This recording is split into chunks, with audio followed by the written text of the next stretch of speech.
பேரில் உங்கள் தலைவரோட பேரை மென்ஷன் பண்ணி பேசுனது தவறு தான். அவர் சார்பாக நான் சாரி கேட்டேன்.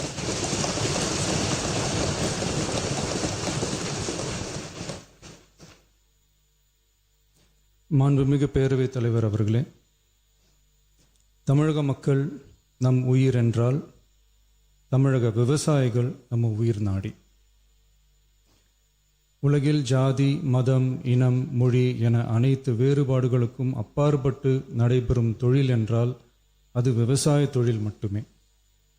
உலகின் ஒரு மூலையில் உற்பத்தி செய்யப்படும் விவசாய பொருட்கள் உலகின் மற்றொரு மூலையில் உள்ள மக்களின் உணவு தேவையை பூர்த்தி செய்கிறது.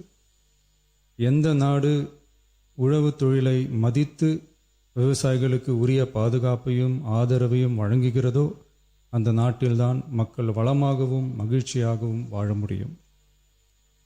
தமிழக வெற்றிக் கழக அரசு பல்வேறு நிதி நெருக்கடிகளின் மத்தியில் ஆட்சி பொறுப்பேற்றாலும் பதவியேற்ற 15 நாட்களுக்குள் விவசாயிகளின் கடன் சுமையை குறைக்க கடந்த 25/5/2026 அன்று குறு சிறு மற்றும் இதர விவசாயிகள் பெற்றிருந்த பயிர்க்கடனில் 50,000 ரூபாய் வரையிலான கடன்களை முழுமையாக தள்ளுபடி செய்ய ஆணை பிறப்பிக்கப்பட்டது.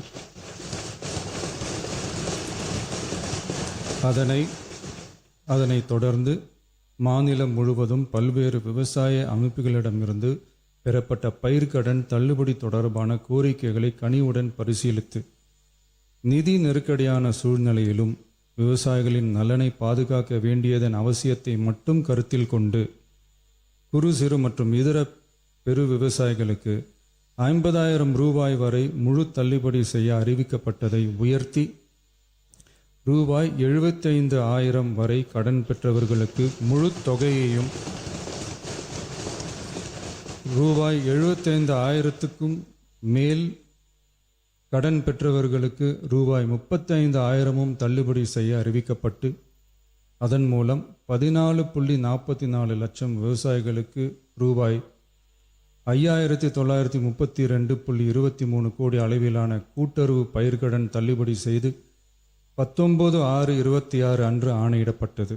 இதில் 31/7/2026 வரை ரூபாய் 5,267 கோடி விடுவிக்கப்பட்டு 13.34 லட்சம் விவசாயிகளின் கணக்கில் வரவும் வைக்கப்பட்டுள்ளது. இச்சூழ்நிலையில் மாநிலம் முழுவதும் உள்ள விவசாய சங்க அமைப்புகளின் பிரதிநிதிகள் பயிர்க்கடன் தள்ளுபடியை அதிகரிக்க வேண்டும் என்ற கோரிக்கையை முன்வைத்து கொண்டிருந்தனர். இதனைத் தொடர்ந்து 7/8/2026 அன்று விவசாய சங்கங்களின் பிரதிநிதிகள் மாண்புமிகு மூத்த அமைச்சர்கள் மற்றும் துறை செயலாளர்களுடன் நடைபெற்ற ஆலோசனை கூட்டத்தில் அவர்களின் கோரிக்கைகள் விரிவாக பரிசீலிக்கப்பட்டது.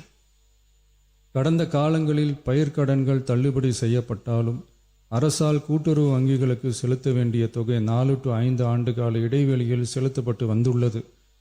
2021 ஆண்டில் பயிர்க்கடன் தள்ளுபடி செய்யப்பட்ட தொகை 2021 முதல் 26 வரையான காலத்தில் அரசால் 12 தவணைகளாக கூட்டுறவு வங்கிகளுக்கு செலுத்தப்பட்டுள்ளது. ஆனால் அந்த கால அவகாசம் நமது அரசுக்கு தற்போது இல்லை. இந்திய ரிசர்வ் வங்கியின் 28/11/2025 தேதியிட்ட கடிதத்தில் அரசு கடன் தள்ளுபடி திட்டங்களுக்கான செயல்பாட்டு நடைமுறைகளின்படி பயிர்க்கடன் தள்ளுபடிக்கான முழு தொகையையும் அரசானது 45 முதல் 60 நாட்களுக்குள் கூட்டுறவு வங்கிகளுக்கு முழுமையாக செலுத்த வேண்டும் என்ற வழிமுறை நடைமுறையில் வந்துள்ளது.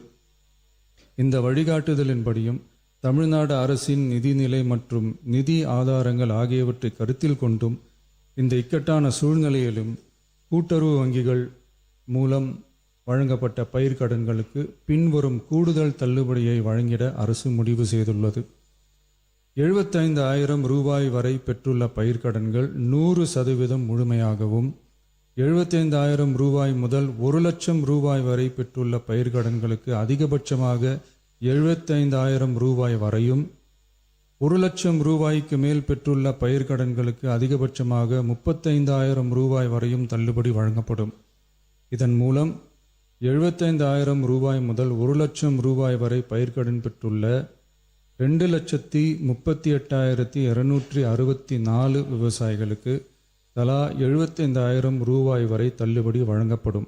இதனால் ஏற்கனவே பெற்ற தள்ளுபடி தொகைக்கு மேலாக 40,000 ரூபாய் வரை கூடுதல் தள்ளுபடி பெறும் வாய்ப்பு ஏற்படும்.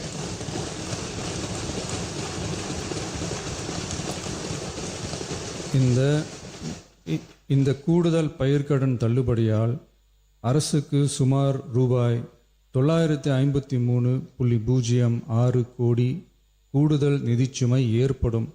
இருந்தாலும் தமிழக விவசாயிகளின் நலனில்தான் நமது நலன் உள்ளது என்று கருதி சுமார் 13.34 லட்சம் விவசாயிகளுக்கு மொத்தமாக 6,220 கோடி ரூபாய் பயிர்க்கடன் தள்ளுபடியை இந்த அரசு வழங்குகிறது. நன்றி.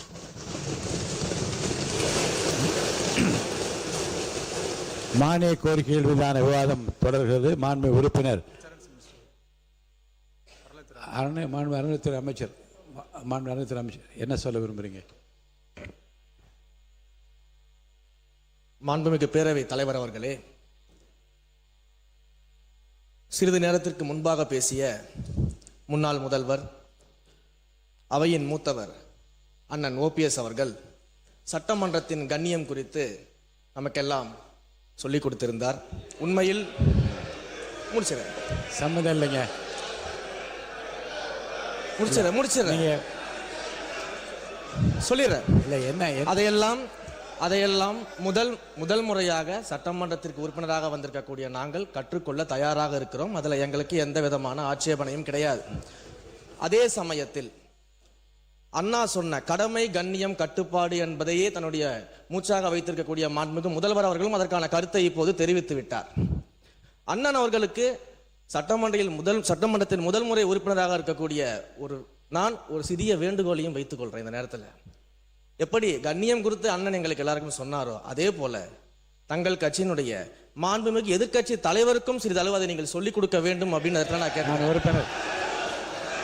ஏன் அப்படின்னா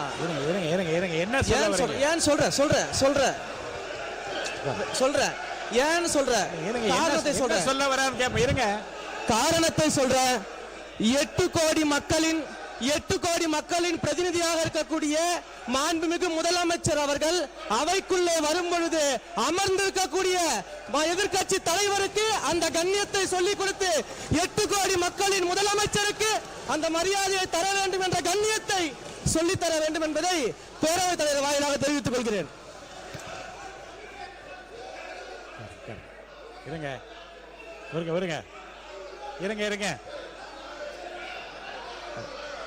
உட்காருங்க. நீங்க இருங்க, வாங்க. யாராவது ஒருத்தர் பேசுங்க. நீங்க பேசுங்களா? அவர் யாராவது ஒருத்தர் உட்காருங்க. யாராவது ஒருத்தர் இல்ல எல்லாரும் நீங்க இவருங்க எல்லாரும் நீங்க பேசுறதா இருந்தா வெளியில போய் பேசலாம். இங்க இருக்கவங்க யாராவது ஒருத்தர் பேசுங்க. யாராவது ஒருத்தர் இருங்க. ஒருத்தர் பேசுங்க. ஒருத்தர் உட்காருங்க. இருங்க. அவர் சொன்ன இருங்க. நீங்கள் அனைவரும் இருங்க. அவர் பேசுவதற்கு முன்பாகவே இருங்க பேசுறது. அவர் பேசுவதற்கு முன்பாக எல்லோரும் எழுதி நின்று நீங்கள் எதை பற்றி பேசப் போகின்றார் என்ன என்று தெரியாமல் குரல் கொடுத்து கொண்டே இருந்தீர்கள். அவர் என்ன பேசினார் என்பதை உள்வாங்கியிருந்தால் அது குறித்து நீங்கள் தாராளமாக பதில் சொல்லலாம். அவர் சொன்னது நீங்கள் புரிஞ்சுக்கிட்டீங்களே, அவையின் கண்ணியத்தை பற்றி அவர் சொல்லி நாங்கள் ஏற்றுக்கொள்கிறோம். அதன்படி நடக்கவும் தயாராக இருக்கிறோம். இருங்க சார், இருங்க. அவர் சொன்ன கருத்தை புரிஞ்சுக்கோங்க. மாண்புமிகு முதலமைச்சர் வருகிற போது எல்லோரும் எழுந்து நின்று வணக்கம் தெரிவிக்கிறோம். எதிர்கட்சி தலைவர் உட்கார்ந்தே இருக்கிறாரே என்று அந்த கணிதத்தை அவர் சொல்றாரு. தப்பா ரைட்டா? அது சொல்லுங்க. அதுக்கு பதில் சொல்லுங்கன்றேன். சொல்லுங்க. இருங்க. அதுக்கு நீங்க பதில் சொல்லுங்க. உங்களுக்கு பதில் சொல்ல அனுமதி அளிக்கிறேன். மாண்பு உறுப்பினர் நேரு அவர்கள். நீங்க சொல்லுங்க. அதுதான் அவர் கேட்டார். உட்காருங்க. அதுதாங்க அவர் கேட்கிறார். உட்காருங்க. மாண்பு உறுப்பினர் நேரு அவர்கள். மாண்புமிகு பேரவைத் தலைவர் அவர்களே, மாண்புமிகு பேரவைத் தலைவர் அவர்களே, மாண்புமிகு முதலமைச்சர் அவர்கள் மிக சிறப்பாக அதை கையாண்டார். நாங்கள் அதில் மகிழ்ச்சி. ஆனால் எங்கள் திருச்சி மாவட்டத்தில் வெற்றி பெற்ற அமைச்சர் அவர்கள் அதை எதிர்கட்சி தலைவரை பற்றி சொல்வார். நாங்கள் கூட 5 ஆண்டு காலம் முதலமைச்சராக தளபதி அவர்கள் இருந்தார்கள். அப்படி தளபதி நம்முடைய முன்னாள் முதலமைச்சர் அவர்கள் இருக்கிற போது அவர் வருகிற போது எதிர்க்கட்சியில் இருக்கிற தலைவர் எழுந்ததில்லை இல்லை நீ கொஞ்சம் இருங்க கொஞ்சம் எழுந்ததில்லை. எனவே அது ஒரு குற்றக்குறையாக அல்ல, அவரவருடைய எண்ணம் அவருடைய நடைமுறை அதானே தவிர அதை சொன்னபோது அது சொன்னது வரைக்கும் நாங்கள் அதில் ஒன்றும் இல்லை. ஆனால் எதிர்க்கட்சி தலைவர் கற்றுக் கொடுக்க வேண்டும் என்றெல்லாம் அவர் சொல்ல வேண்டிய அவசியம் இல்லை, அதான் விஷயம். அவை முன்னவர் மாண்பு பேரவைத் தலைவர் அவர்களே, ஏறத்தாழ மணி 12:30 ஆக போகிறது. மாண்பு உறுப்பினர் அத்தனை பேரும் அந்த துறையினுடைய சார்பாக பேச வேண்டியதை விட்டுவிட்டு அரசியல் பேசிக் கொண்டிருப்பதை மாண்புகு அவைத்தலைவர்கள் அதற்கான ஒரு முற்றுப்புள்ளி வைக்க வேண்டும் என்று கேட்டுக்கொள்கிறேன். மாண்பு உறுப்பினர் திரு க பாலமுருகன் அவர்கள்.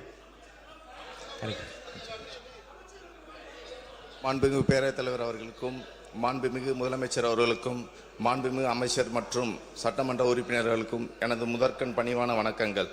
நிதி நிர்வாகத்திற்கு சிறந்த ஆட்சிக்கும் இலக்கணமாக திகழும் ஐயன் திருவள்ளுவரின் அருமையான திருக்குறளுடன் எனது கன்னி பேச்சை தொடங்குகிறேன். ஏற்றிலும் ஈட்டிலும் காத்தலும் காத்த வகுத்தலும் வல்லதரசு. குறள் 385. மக்களாட்சியின் மாண்பை போற்றும் இந்த அவையில் எனக்கு அம்பத்தூர் தொகுதியில் பெரும் வாரியான வாக்கு வித்தியாசத்தில் வெற்றி பெற வைத்த அம்பத்தூர் தொகுதி மக்களுக்கும் என் மனமார்ந்த நன்றிகள் மற்றும் எனது கருத்துக்களை பதிவு செய்ய வாய்ப்பளித்த மாண்புமிகு பேரவைத் தலைவர் அவர்களுக்கும் மாண்புமிகு முதலமைச்சர் அவர்களுக்கும் என் மனமார்ந்த நன்றிகள். நிதிநிலை அறிக்கை மற்றும் தீர்மானங்கள் மீதான ஆதரவு. மாண்புமிகு பேரவைத் தலைவர் அவர்களே, நிதிநிலை அறிக்கையில் இடம்பெற்றுள்ள 2026-27 ஆண்டுக்கான திருத்திய நிதிநிலை அறிக்கை மற்றும் வேளாண்மை நிதிநிலை அறிக்கை எங்களது தொகுதியின் சார்பாக வரவேற்கிறேன்.